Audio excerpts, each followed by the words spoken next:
Today's story is a $24 million heist where the victim's phone was stolen, but not his phone.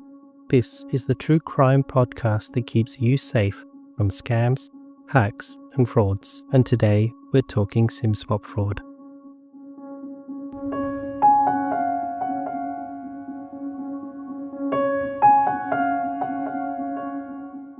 It's 2018 and Michael Terpin is not happy. His phone isn't showing any signal, but it should be. For most of us, that might be a minor inconvenience. Perhaps we've just drifted into a black spot or someone's driven into the nearest mast.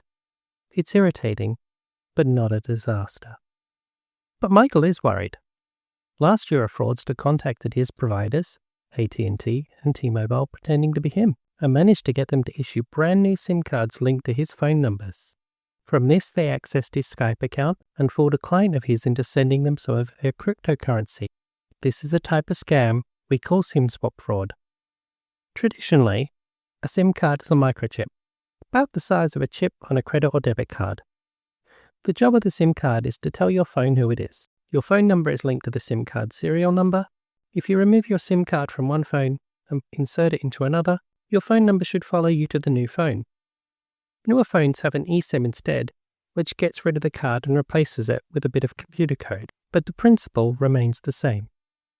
Last time this happened, he contacted his providers, obtained replacement SIM cards, and at least for one of the providers was given the impression he shouldn't have to worry about a repeat occurrence, as AT&T agreed to add additional security to his account, requiring a 6-digit code to replace the SIM. But once bitten by a hack, twice shy. We must point out here that AT&T insisted in court documents no guarantees of security were given in this discussion. Elsewhere, Ellis Pinky can't believe his luck. He's been able to convince an employee at Spring Communications, an AT&T authorized retailer, to bypass that security measure. A fistful of dollars did the trick. Even when bragging to his friends, he guesstimated his likelihood of success in this scam were less than 5%. Turned out all he needed was Turpin's name, email address, phone number, and the last 4 digits of his social security number. When hackers get staff to do things like this, we call it social engineering, and it was social engineering that caused Turpin's previous SIM swap fraud too. In the next few moments, he'll reset the password to Turpin's Gmail account.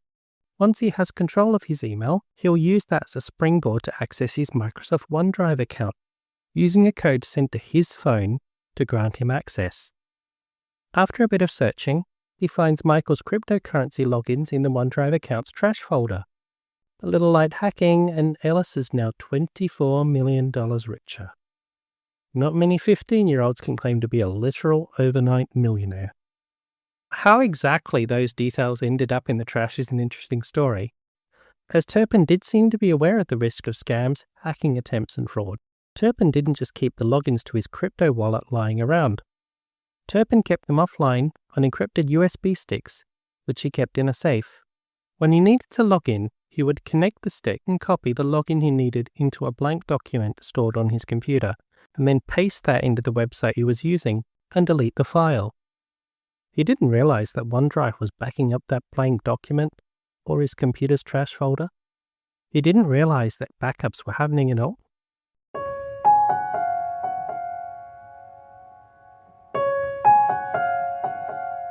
Since this case, Turpin has been prolific in filing lawsuits.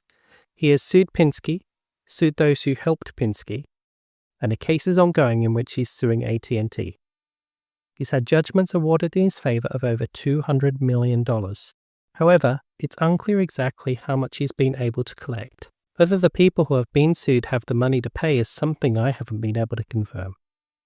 As big as it is, Pinsky's heist isn't even the biggest SIM swap heist out there. Robert Powell and 2 conspirators, calling themselves the Powell SIM swapping crew, were indicted in 2023 for a whole chain of thefts, the largest of which was $400 million from a single company. In another case in 2022, hackers gained access to a T-Mobile management system. Can you guess what was a key part in getting access to that system? Yes, a T-Mobile employee found himself the victim of SIM swap fraud. SIM swap fraud is a serious and significant issue.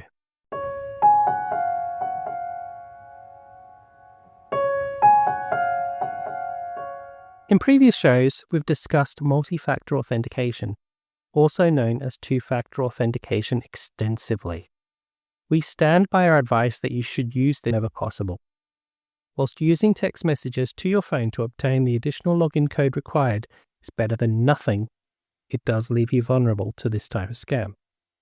Instead, we recommend using authenticator apps that generate a code every few minutes, or using a physical token or key fob that will do this for you. You can also get USB keys to connect to your computer and have this all done automatically for you. With these, nothing gets sent by text message, so there's nothing to intercept, and SIM swap fraud, along with other hacking attempts, won't be as effective. If you're storing something of high value in an account, don't use your regular phone as the authenticator app for that account. Instead, use a device or token that you can keep in a secure location, such as a safe, until it's needed. Some banks offer authenticated devices that work with your bank card and PIN as an additional security measure for your bank account. If your bank offers them, consider getting one for your account. But let's not leave you with a false impression. There is still a risk of your device being stolen, so ensure that you have a complex password or passcode to access your device, and be aware of your surroundings. Use biometrics such as fingerprints and Face ID when possible. If you're not typing in a password, nobody can watch you do it. Do not write down your passwords. Ever.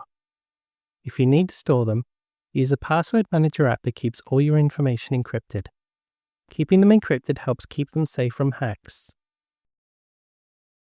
If you have a Windows PC, you might want to consider turning off OneDrive, or at least stopping it from backing up everything. Leave out the things you need to keep safe from outside hacks. You should also think about data hygiene. Think about what data you're putting out into the world. Is your email or phone number easy to find? Is it the same email or phone number you use for your most important accounts? You're making the fraudsters and hackers' job easy if you are.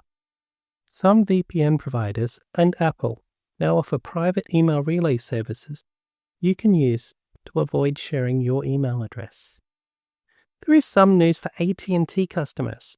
If you log into your My AT&T app, you can turn on wireless account lock, which promises to prevent unauthorized SIM swaps when it's turned on, along with some other key account changes.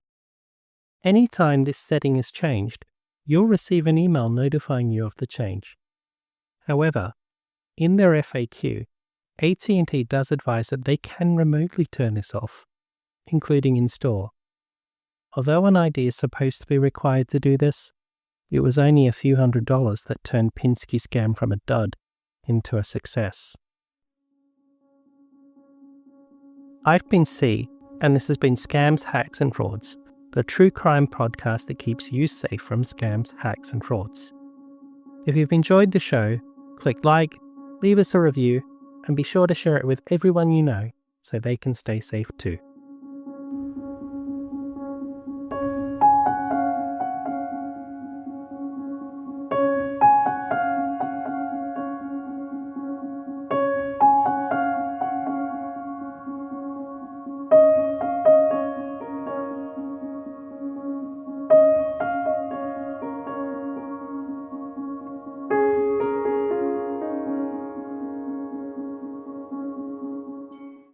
This podcast is available to reuse for free under the Creative Commons with Attribution Share Alike license. The music is not included in this license. For more information on the Creative Commons license, please visit creativecommons.org.